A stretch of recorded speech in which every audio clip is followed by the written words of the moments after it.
Hi hello friends, இன்றைக்கி இந்த வீடியோவில் நம்ம பார்க்க போகிறது என்னென்னா, கடந்த செப்டம்பர் 5ஆம் தேதி தேட்டரில் ரிலீஸ் ஆகி வெற்றிகரமாக ஓடிட்டுருக்கிற விஜய் டிவி பிரபலம் கேபிஒய் பாலாவுடைய காந்தி கண்ணாடி திரைப்படத்துடைய கதைக்களத்தை பற்றி தான்.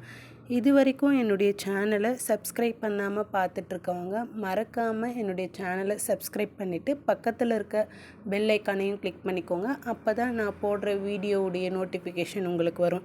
வாங்க உடனே வீடியோக்குள்ளே போகலாம். காந்தி கண்ணாடி திரைப்படத்தில் 2 ஹீரோக்கள் இருக்காங்க. அதில் ஒன்று பாலாஜி சக்திவேல், இவர் காந்தி கேரக்டரில் நடிச்சிருக்கிறாரு. 2வது ஆக்டர் யாருன்னு பார்த்தோன்னா, விஜய் டிவியில் பிரபலமான கலக்கப்போவது யார் ஷோவில் ஹைலைட்டாக இருக்க கேபிஒய் பாலா. இவர் இதில் அறிமுக நடிகராக களமிறங்கியிருக்காரு. இவர் கதிர் கேரக்டரில் நடிச்சிருக்காரு.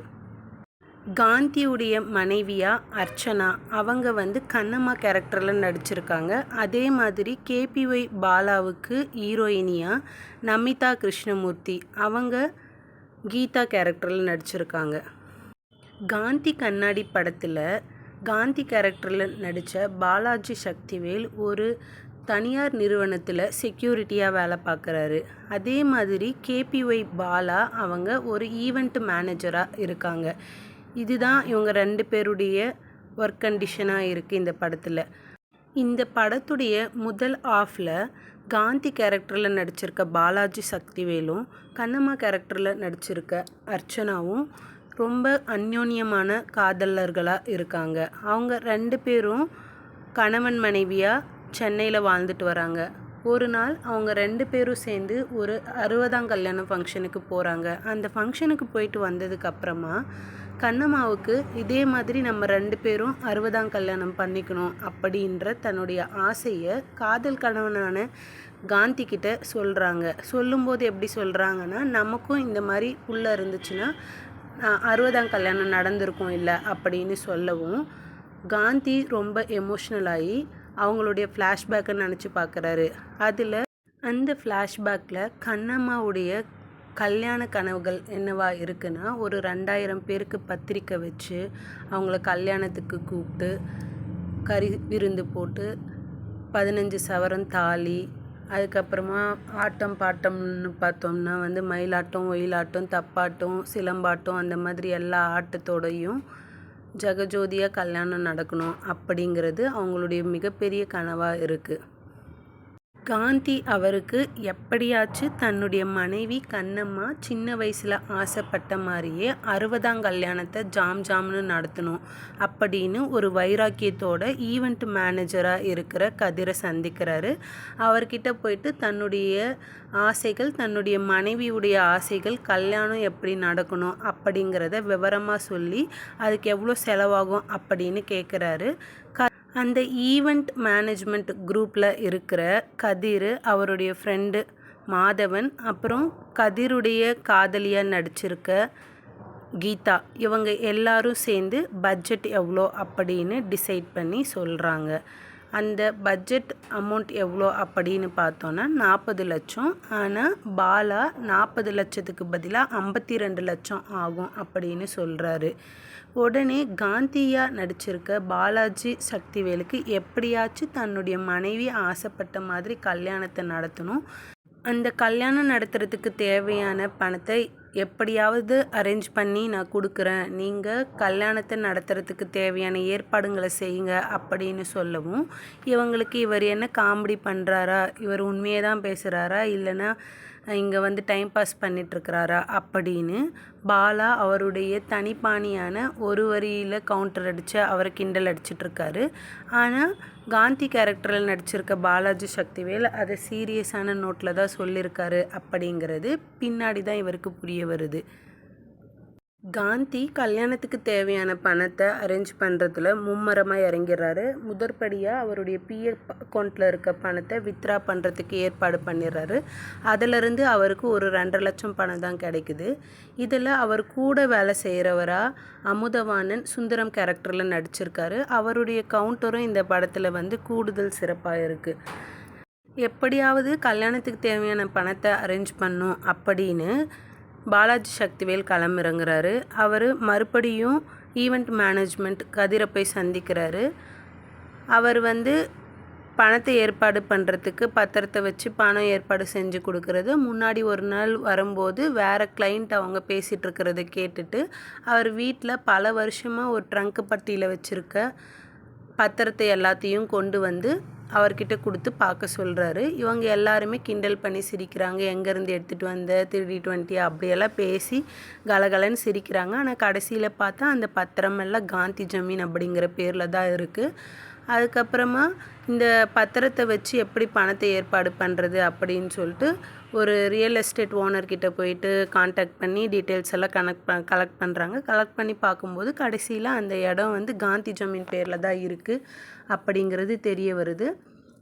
அந்த ரியல் எஸ்டேட் ஓனர் கதிருக்கு கால் பண்ணி நீங்கள் ஃபஸ்ட்டு அந்த இடத்த போய் நேரில் பார்த்துட்டு வாங்க, பார்த்துட்டு வந்ததுக்கப்புறமா அப்புறம் என்ன பண்ணலாம் அப்படிங்கிறத முடிவு பண்ணிக்கலான்னு சொல்லவும் கதிரும் காந்தியும் சேர்ந்து கோயம்புத்தூருக்கு அந்த இடத்த பார்க்க போகிறாங்க. அங்கே போய் பார்க்கும்போது அந்த இடம் ஃபுல்லாக கன்ஸ்ட்ரக்ஷன் பெரிய பெரிய பில்டிங்காக ஆகிட்டுருக்கு.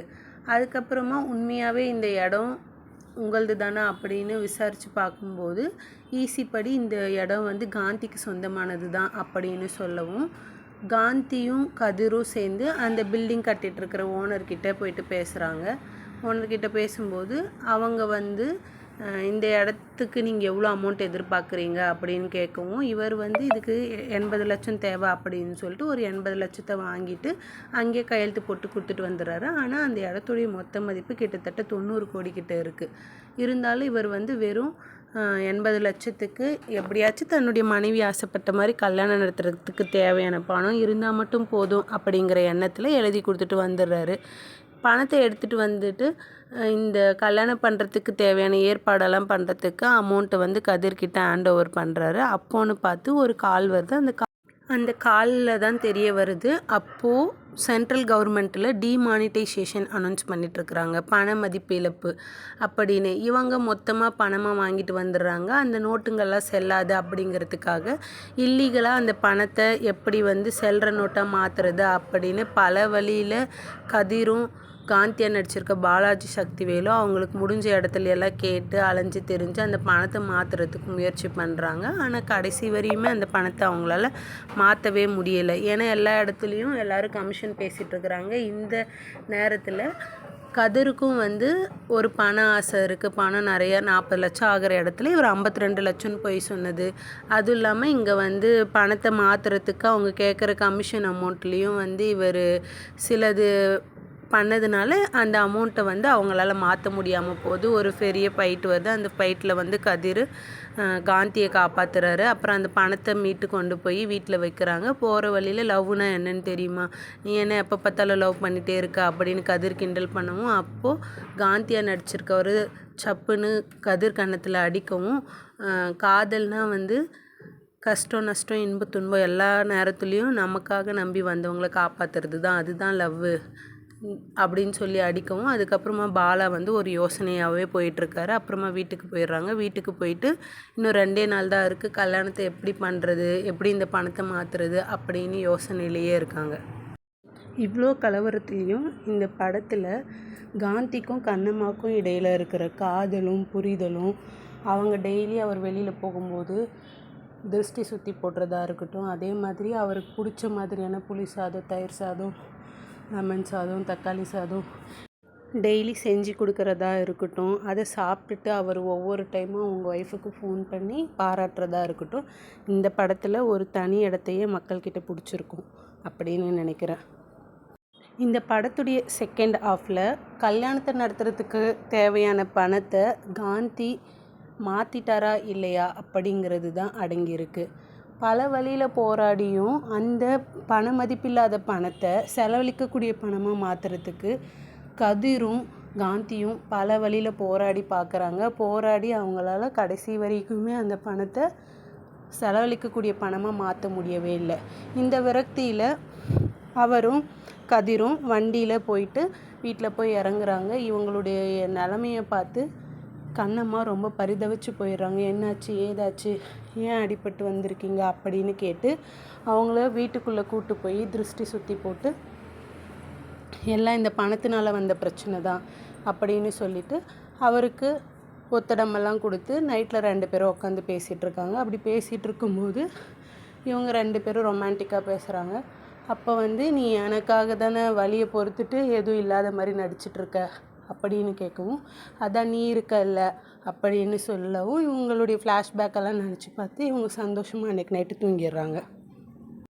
கண்ணம்மா கொட்டுற மலையில் விறுவிறுன்னு ஒரு பையில் ஏதோ ஒன்றத்தை மறைச்சி எடுத்துகிட்டு வந்து கதிரை பார்க்குறாங்க.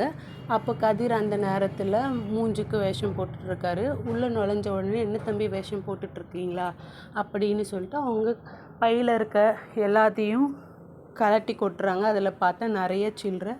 அவங்க ஒரு ஃப்ளாஷ்பேக் சொல்கிறாங்க, நாங்கள் லவ் பண்ணுற காலத்தில் காந்தி புல்லட் பைக்கில் வர்றது எவ்வளோ அழகாக இருக்கும் தெரியுமா பார்க்குறதுக்கு.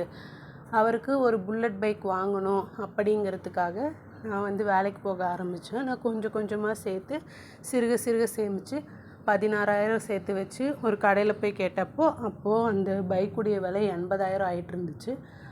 இந்த வயசுக்கு அப்புறம் இனிமேல் நாங்கள் வாங்கி என்ன பண்ண போகிறோம், இந்த மொத்த பணம் 95,000 இருக்குது. இந்த பணத்தை வச்சுட்டு எப்படியாச்சும் இந்த கல்யாணத்தை நடத்திடுங்க. இந்த கல்யாணத்தை மட்டும் நடத்தலைன்னா காந்தி ரொம்ப மனசுடைஞ்சு போயிடுவார் அப்படின்னு சென்டிமெண்ட்டாக பேசவும், கதிருக்கு ஹீரோயினியாக இருக்கிற கீதாவுக்கு ரொம்ப எமோஷ்னல் ஆயிடுது. அவங்க கொடுத்துட்டு, இதிலேருந்து ஒரு 1000 ரூபாய் மட்டும் எடுத்துக்கிறேன் தம்பி, ஏன்னா காந்தியுடைய கண்ணாடி அன்றைக்கி பைக்லேருந்து கீழே விழும்போது உடஞ்சி போச்சு இல்லையா, அதை அவருக்கு மாற்றி கொடுத்துட்றேன் அப்படின்னு சொல்லிவிட்டு ஒரு 1000 ரூபாவை எடுத்துகிட்டு கிளம்பிடுறாங்க. அப்புறம் கதிருக்கும் கீதாவுக்கும் சண்டை வருது. இப்போயாச்சும் உனக்கு லவ்னா என்னன்னு புரியுதா? நீ காசுன்னு ஆசைப்பட்டு நீ உதவி பண்ணாமல் விட்டதுனால அவங்க இப்போ எந்த நிலமையில இருக்காங்கன்னு பார்த்துக்கோ. நீ நினச்சிருந்தேன்னா அன்றைக்கே உன்னால் கமிஷன் வாங்கிட்டு அந்த பணத்தை அவருக்கு ரெடி பண்ணி கொடுத்து இந்த கல்யாணத்தை நடத்தியிருக்க முடியும். ஆனால் நீ பணத்துக்காக ஆசைப்பட்டு இப்படி பண்ணிட்ட. அப்போ நீ 2 பேருக்கும் சண்டை வந்து, இப்போ உன்னை பிடிக்காமல் போயிடுச்சு. எனக்கு உன்னை பிடிக்காமல் இருக்கிறதுக்கு எனக்கு 100 காரணம் இருக்குது அப்படின்னு சொல்லிவிட்டு நம்ம பிரேக்கப் பண்ணிக்கலாம் அப்படின்னு வெளியே போயிடுறாங்க. உடனே பாலா பின்னாடியே ஓடி போயிட்டு, அன்னைக்கே காந்தி சொன்னார், எவ்வளோ தான் செஞ்சாலும் இந்த ஒய்ஃபுங்க வந்து இந்த ஹஸ்பண்டுங்க ஏன் கஷ்டப்படுறாங்கன்னு புரிஞ்சுக்க மாட்டாங்க அப்படின்னு சொன்னார். நீயும் அதே மாதிரி தான் நடந்துக்கிற. நான் பணம்னு ஓடுறது எனக்காக இல்லை. எங்கள் அப்பா அன்றைக்கி எங்கள் அம்மா கேட்ட 5,000 கொடுக்க முடியாமல் அவர் ஓடி போயிட்டார். அவர் ஓடி போனதுனால எங்கள் அம்மாவும் கொஞ்ச நாளில் உடம்பு சரியில்லாமல் செத்து போயிட்டாங்க. இப்போ பணம் இருந்தால் எதுவாக இருந்தாலும் பண்ணிக்கலாம். அதனால தான் நான் பணம்னு ஓடுறேன், எனக்காக ஒன்றும் ஓடலை அப்படின்னு புரிய வைக்கவும், ஹீரோயின் போய் அவங்க கதிரை கட்டி பிடிச்சி அப்படியே ரொமான்ஸ் சீன் அது அங்கேயோட கட் ஆயிடுது. அதுக்கப்புறமா இந்த இஷ்யூவெல்லாம் நடந்து முடிஞ்சதுக்கப்புறமா கதிரும் கீதாவும் சேர்ந்து ஜுவல்லரி ஷாப்புக்கு போயிட்டு 15 சவரனில் தாலி செயின் எடுத்துகிட்டு காந்தியையும் கண்ணம்மாவையும் பார்க்குறதுக்கு போகிறாங்க. அங்கே போய் பார்க்கும்போது காந்தி எங்கன்னு கேட்கும்போது கண்ணம்மா சொல்கிறாங்க, அவர் உள்ளே தான் படுத்துட்ருக்காரு, போய் பாருங்க அப்படின்னு சொன்னோன்னே உள்ளே போயிட்டு அவரை எழுப்பி பார்க்குறாங்க. ஆனால் எழலை. அப்போ தான் தெரிய வருது, அவர் இறந்துட்டுருக்காரு. அவர் இறந்து போய் எத்தனை நாள் ஆச்சுன்னு தெரியல. உள்ளே பார்க்க போன கதிர் வெளியே வந்ததும் வாந்தியாக எடுக்கிறாரு. அப்புறமா அவர் மூக்கு ஃபுல்லாக சளியாக ஒழுக ஆரம்பிக்குது. அதுக்கப்புறமா கண்ணம்மா கிட்ட விசாரித்து பார்த்துட்டு என்ன பண்ணுறது அப்படின்னு கேட்கவும், அவர் உன்னதான் எப்பயுமே என்னுடைய புள்ளன்னு சொல்லிட்டு இருப்பார், இந்த சடங்கெல்லாம் நீயே செஞ்சிடறியாப்பா அப்படின்னு சொல்லி கேட்கவும், பாலா அவங்க கண்ணம்மா காந்தியுடைய கல்யாணத்தை எப்படியெல்லாம் பண்ணணும்னு ஆசைப்பட்டாங்களோ அந்த மாதிரி இந்த இறுதி சடங்கை ஒரு கல்யாணம் மாதிரி நடத்தணும் அப்படின்னு அவங்க எதிர்பார்த்த மாதிரி சீரியல் பல்பெல்லாம் போட்டு வாழை இலை தோரணமெல்லாம் கட்டி அப்புறமா பூ மாலையால் ஜோடித்த தேர் இறுதி ஊர்வலத்துக்கு அதை ரெடி பண்ணி, அதே மாதிரி நடுவில் டான்ஸ் ஆடி அவங்க ஒய்ஃபுக்கு 15 சவரனில் எடுத்துகிட்டு வந்த நகையை போட்டு இப்படி சென்டிமெண்ட்டாக அந்த இறுதி சடங்கு நடத்துகிறாங்க. கிளைமேக்ஸில் இந்த மாதிரி கல்யாணத்துக்கு பதில் இறுதி சடங்கு கல்யாணமாக நடத்தினது ரொம்ப மனசை பாதிப்புக்கு உள்ளாக்குன மாதிரி ஆச்சு. ஆனால் அந்த இடத்துல அர்ச்சனாவாக நடிச்சிருந்த கண்ணம்மா அவங்களுடைய நடிப்பை ரொம்ப பிரமாதமாக வெளிப்படுத்தி இருந்தாங்க. எப்பயுமே நீ இருக்கன்னு என்ன சொல்லுவியே, இப்போ எனக்கு யார் இருக்கா அப்படின்னு சொல்லி சாமின்னு கதறி அழுது மனசில் ஒரு பெரிய பாதிப்பை ஏற்படுத்துச்சு. இந்த இறுதி சடங்கு எல்லாம் முடிக்க கதிரும் அவங்களுடைய குரூப்பும் போயிட்டு வரத்துக்குள்ளே கண்ணம்மா வீட்டிலேருந்து காணாமல் போயிட்டாங்க. இவங்க இறுதி சடங்கு முடிச்சுட்டு வந்து எங்கெங்கெல்லாமும் தேடி பார்க்குறாங்க. கடைசி வரைக்கும் கண்ணம்மாவை காணவே காணோம். ஒரு 9 வருஷம் கழிச்சு கன்னியாகுமரியில் ஒரு 65 வயசு மதிக்கத்தக்க ஒரு மூதாட்டி ஒரு பை ஃபுல்லாக பணத்தை வச்சுக்கிட்டு சில்லறையாக நிறைய சம்பாரித்து கடைசியில் ஒரு அனாதை பொணமாக இறந்து கிடந்தாங்க அப்படின்ற செய்தி வந்து நியூஸில் வருது. அதே மாதிரி அவங்களுடைய கையில் காந்தின்னு அவங்க பச்சை குத்தி இருக்க பேரை பார்த்ததுக்கப்புறமா தான் தெரிய வருது. கடைசியில் கிளைமேக்ஸில் கண்ணம்மாவும் செத்து போயிடுறாங்க அப்படின்னு. இந்த காந்தி கண்ணாடி படத்தில் காந்தின்ற பேருக்கும் கண்ணாடிக்கும் இடையில என்ன உறவு இருக்குது அப்படிங்கிறத படத்தில் அந்தளவுக்கு தெளிவாக சொல்லலை அப்படிங்கிறது ஒரு மைனஸாக இருந்தாலும், ஒட்டுமொத்தமாக இந்த கதை பார்க்குறதுக்கு நல்லாவும் எமோஷ்னலாகவும் குடும்பமாக போய் சேர்ந்து பார்க்குற அளவுக்கு நல்லாவும் தான் இருக்குது. பாலாவுடைய நடிப்பு அப்படின்னு எடுத்துக்கிட்டோன்னா, பாலா ஃபேமஸாக இருக்கிற கவுண்டர் நல்லா இந்த படத்தில் கொடுத்துருக்காரு. ஆனால் அங்கங்கே படத்தில் ஸ்டக் ஆகி நிற்கிற மாதிரி ஒரு ஃபீல் இருந்துச்சு. ஆனால் முதல் படம் அப்படின்னு பார்க்குறப்போ அவருடைய எல்லா எமோஷன்ஸும் இந்த படத்தில் வெளிக்காட்டியிருக்காரு.